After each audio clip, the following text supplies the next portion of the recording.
నిజంగా మోకాలు నొప్పులు అంటే ఒకప్పుడు 40, 50 ఏళ్ళు దాటిన వాళ్ళకి వస్తూ ఉండేదండి. కానీ ఇప్పుడు 15 ఏళ్ల పిల్లల్లో గూడా అబ్బా! నొప్పులొచ్చేస్తున్నాయి, నడలేకపోతున్నాను అన్న సమస్య వింటూ వస్తున్నాం.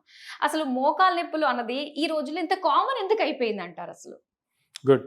సో, మోకాళ్ళ నొప్పులు ఇంతకుముందు మీ తాతగారో, లేదంటే వాళ్ళ ఫాదరో చూసుంటే, ఈ ప్రాబ్లమ్ ఉండేది గానీ, ఎక్కువ డిస్కషన్‌లు ఉండేది గాదు. ఆహా! Maybe 40, 50 years back. హ్మ్.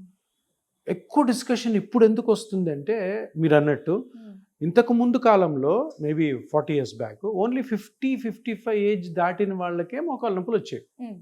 ఇప్పుడేమవుతున్నాయి 25, 35, 45 ఈ రేంజ్‌లోనే ఎక్కువ మంది పేషెంట్స్ ఉన్నారు. ఎక్కువ మంది బాధపడుతున్నారు.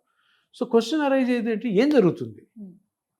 అసలు ఎందుకు ఇంతకుముందు 50, 55 ఏళ్లలో వచ్చే మోకాలు నొప్పి ఇప్పుడే ఎందుకొస్తుందన్న క్వెషన్ రైజ్ అవుద్ది.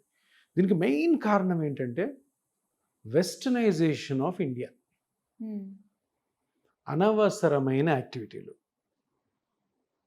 ఓవర్ ఎంథూసియాస్టిక్ అయిపోయి హ్మ్. ఎక్సర్‌సైజ్‌లు.